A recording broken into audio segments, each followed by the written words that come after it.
What's up, guys? It is BC. Welcome to another video. I wanted to shoot this video in particular because one of the most frequently asked questions that I get is about image. Does it matter how you dress, if you have tattoos, if you have earrings, if you're black, white, Asian, if you're tall, if you're short, if you're heavy, if you're skinny, what car you drive, what house you live in, or if your nails are dirty, if your shoes are clean. And I wanted to make a video to address this whole thing about image because I know that it is important and it's not at the same time. There needs to be a clear distinction in what your definition is of it and what you're gonna do with it, all right? Now, when it comes to life, of course, image counts, always. So you don't wanna be the type of person that's incongruent, meaning the way you are at home, if you're a slob at home and then you clean up when you go out, that's incorrect. A lot of people do that. I would say the majority of people do that. However, I'm gonna challenge you and I'm gonna ask you this. Who are you when nobody's looking?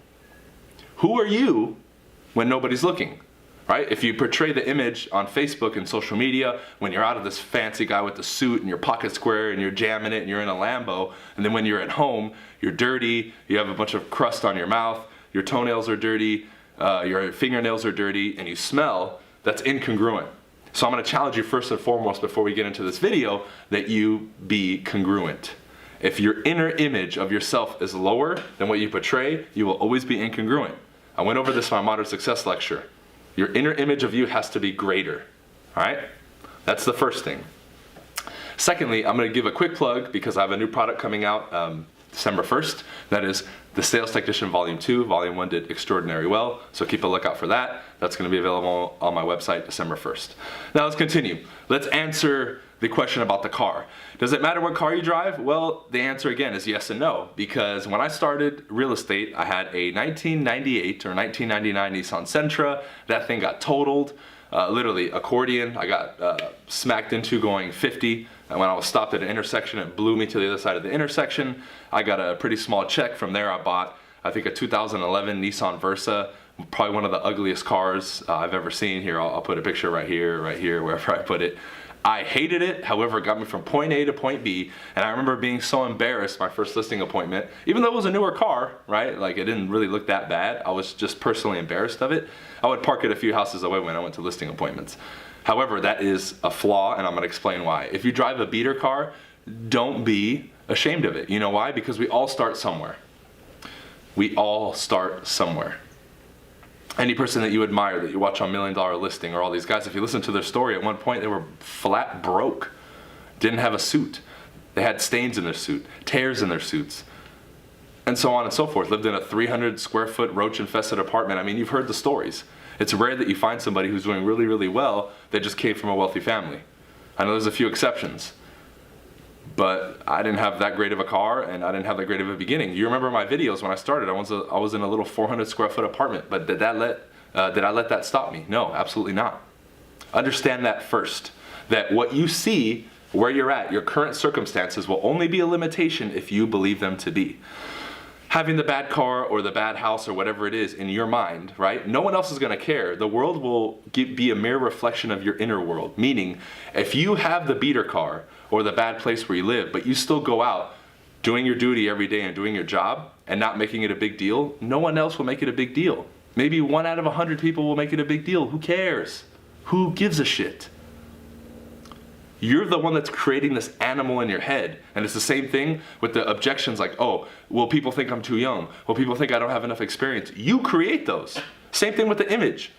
If you have an insecurity about your image, it will come to surface and people will call you out on it. You need to get rid of the insecurity. Abolish it.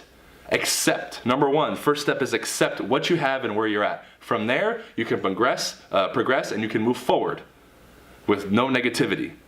That's what I did. It took me a while because you have to put your ego to the side and your pride to the side and say, hey, when somebody asks you how you're doing financially, if you're not doing well, say, hey, I'm not doing well, but I'm working on it every day. Don't lie.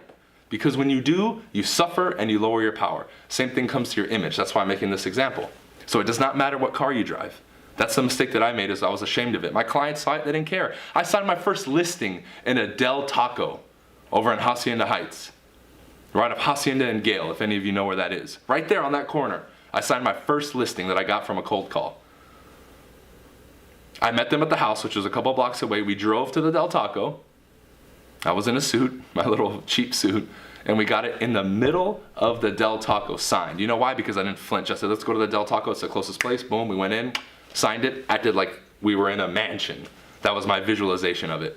And I got it signed. A lot of you would be like, oh my God, no way I would do that. They trusted me. That was my first deal. I was about 27 years old. Shaved, showed up, probably looked like I was in my early 20s. Never got a question about my age or my experience. Because I had the confidence and I didn't create that own insecurity or image in my mind. So what I projected to them was certainty and confidence. Now they asked me after, because they're like, you know what, we thought you were young, but you were so confident and fluid with your movements, we don't want to ask, but how long have you been in the business? I'm like, well, honestly, you're my first deal. You never asked. Had you asked me, I would have told you. They're like, wow, we would have never have thought you handled it so well. So no, your car does not matter. I had a crappy suit on with a crappy tie. It was horrible. I was embarrassed to wear that suit, but it was all I had. It was like a hand-me-down from my dad and my brother. And my brothers are way shorter than me. So the ties literally did not go all the way down. I had to button my suit and it would like barely go under. I didn't look good, but I carried myself with confidence because I knew at the end of the day, if I projected that, they would call me out on it. That's the biggest thing. Now all of you are asking now, how about earrings? How about tattoos? How about all that? When I started, I was getting ridiculed a lot for wearing the rainbow shoes and the crazy colored suits and all that. I kept it within the realm, but I sprinkled, like the Salt Bae, I sprinkled my individuality into it. That's what you need to do.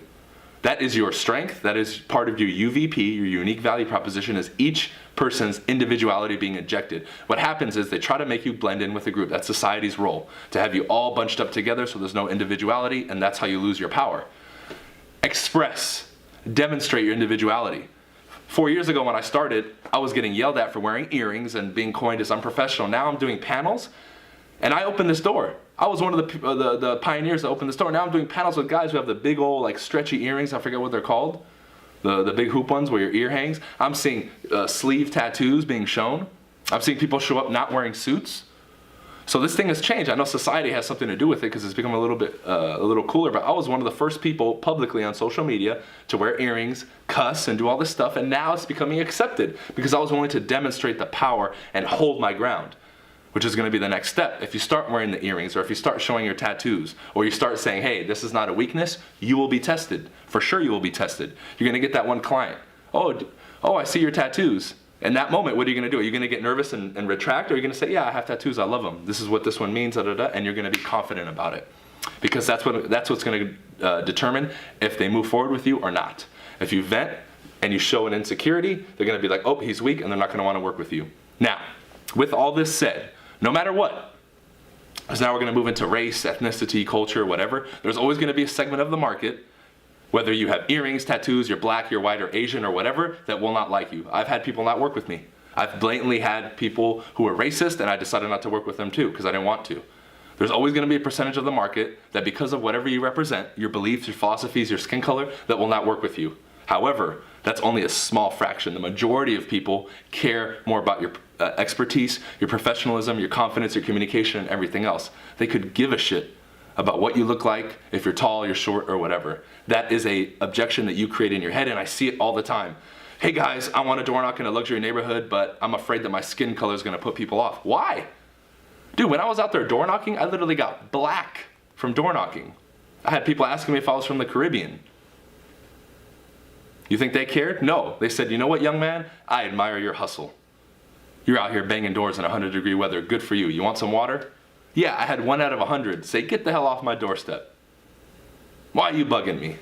That's the exception to the rule. You need to focus on the 99 or 98% of the market that doesn't care what you are, what you believe in, what you represent, or what you look like. Because that's the people that are going to do business with you. However, you're taught to focus on that one loss or one negative thing and blow it up into something. Well, that one guy rejected you. Who cares? I had 99 people not reject me. Take back control of what you focus on. Because that's what all this image thing boils down to, is what you focus on. Are you going to focus on the negativity? Or are you going to focus on your individuality, your power, your personal expression, and your abilities? Because that's what it boils down to. No one could care less what package you come in as far as what you look like, your accent, and all that. They want to care, or they want to know if you're the best agent. And this goes outside of real estate too. If you're the best agent, you demonstrate the best thing, they could care less about all the other things. I know agents who have horrendous English accents, and they're killing it with American people. And they're of all ethnicities, Black, Asian, Hispanic, everything in between. It doesn't matter. The only thing stopping you is you. But if you can't correct this inner image, your inner world creates your outer world. The inner world is a manifestation. The outside is a manifestation of what's going on the inside. Remember that. Because these people don't have that messed up internal image with insecurities. They wear whoever they are in their individuality proud. Are you? And when you do, that's when you get the results. All right? That's it for this one, guys. Make sure you share this one. Smash the like button. Make sure you subscribe. And lastly, my Modern Success program, as always, it's my personal coaching program for $97 a month, your blueprint for success, health, and wealth in all categories of life. All right, go to my website and sign up today. I'll see you on the next video.